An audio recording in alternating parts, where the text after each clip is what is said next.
Coming up next, Josh Levine owns MBS, which stands for Mind, Body, Soul. That's a lifestyle company that has a number of small businesses. That's MBS Fitness, MBS Pilates, MBS Spa, CrossFit Mind, Body, Soul, and Uncommon Fare Goods and Groceries. He is a certified personal trainer, yoga instructor for more than 10 years, continues to help people get fit on a daily basis. Obviously, we have not talked, but please welcome Josh Levine.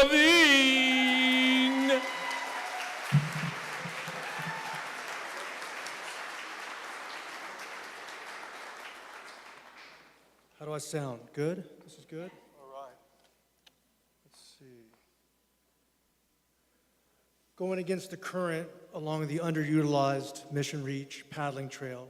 When I moved back to San Antonio nearly 10 years ago, penniless, I found a city not much different from my childhood, but I could see that something special was about to happen. The energy was palpable, and I was determined to be a part of it. MBS was an epiphany, and it was good fortune I had it. Mind, body, soul, more than a company, a way of life. Its design ethos: maintain a small footprint, maximize space, create a unique and fulfilling experience of culture directly in the heart of the neighborhood. Another grand idea from my misspent youth was the realization that the wholesome healthiness of common fare, real food, had become all too uncommon in our day and age. What attracted me to Tim the Girl from the very beginning was that her food was healthy and delicious. With her, I got a little more than I bargained for. I was able to strike a deal with the NRP group at Cevallos Lofts. We turned a 2-story brownstone apartment into an urban grocery store and spa, a prototype of what was yet to come, and an opportunity to learn about the grocery business.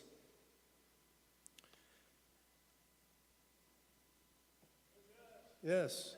The RFI by the city offering a $1 million grant was preceded by a supermarket study that is irredeemably flawed in its analysis, but revealed to me a roadmap of a better way. Not one store, but a constellation of stores placed in every sector of the urban core by 2014. David Adelman was the first person I approached. I helped him design the fitness centers at 1221.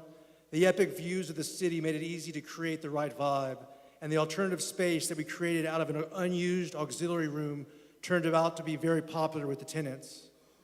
The River North location, over 4,000 square feet of indoor-outdoor space, a baseline for all of our products and offerings, including beer and wine and a cafe. David is shooting for a November opening of this year. We will find our niche among the new and old developments up and down Broadway and give the newest residents to the city what they're looking for. There was much encouragement to find a location in City Center. I had the chance to sit down with Randy Smith, and he liked my idea. Our entrepreneurial spirit coincided, and we were able to come to an agreement on opening a 1,500 square foot store at the Weston Center and plan to develop a fitness concept also. Maximizing storefront by opening the windows on this wondrous building, we will be targeting the workers of a vibrant, eclectic downtown, and of course the throngs of visitors to San Antonio who make up a large portion of the grocery sales of the urban core. It should be lively.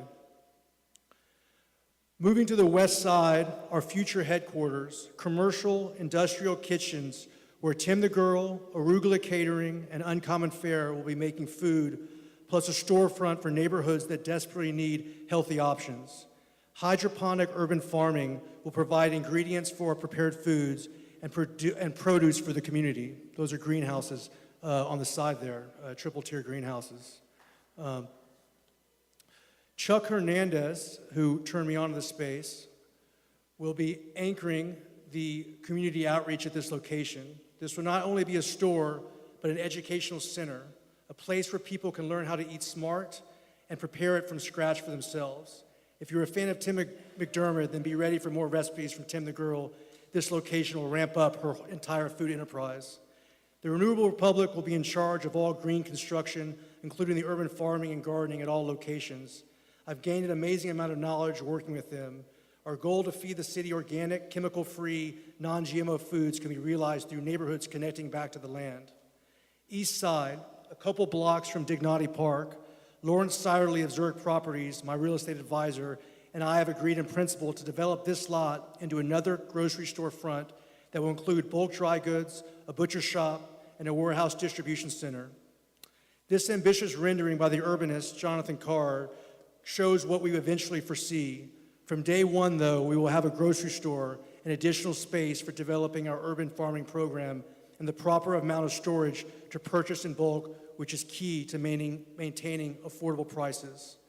There's been concern from our community leaders that a certain type of store could further segregate our community's access to affordable food choices.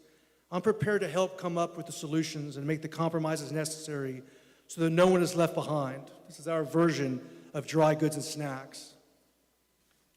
But there's a line I will not cross, an undisclosed grocery store here in town.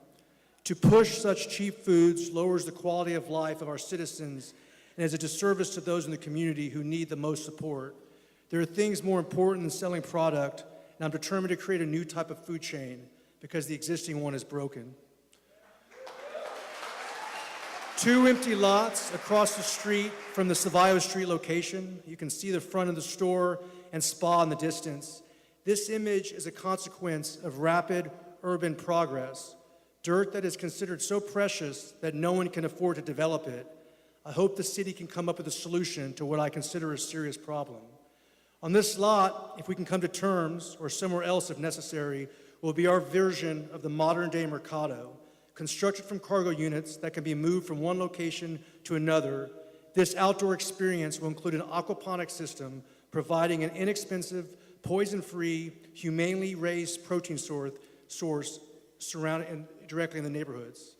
This may seem a bit corny. When I decided to mount this plan and whenever I had my doubts, I would come back to this song. I don't have a lobbyist at City Hall, and though I'm idealistic, I'm not so naive to believe that the right idea will always win out. Everything we've been waiting for is happening. 7 years to go until 2020.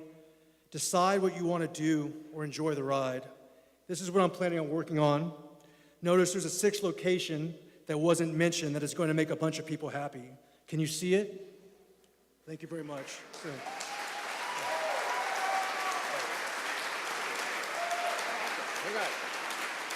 Okay. You mentioned the city a couple of times, and we might have a city official here. I'm not sure, I think. I'm not allowed to talk to city officials right now during this period, so Really? we'll be careful. So. Oh, good for you. That's awesome. Well, you're not. I'm just asking you questions here. First of all, where is that first place that you showed that's on the west side? The one on the west side is at Colorado and Ruiz. Okay. The first one was 1221 on Broadway. Right. And now the one on Colorado and Ruiz is open or going to be open when? Nothing. Well, we just put that under contract, and so we're going to do our due diligence this summer and hopefully build the kitchens, and everything will hopefully be done by January of 2014. You know, if I can get the money, the equity. So. Because the architectural renderings are so realistic that a TV guy, I don't know, looks like it's open.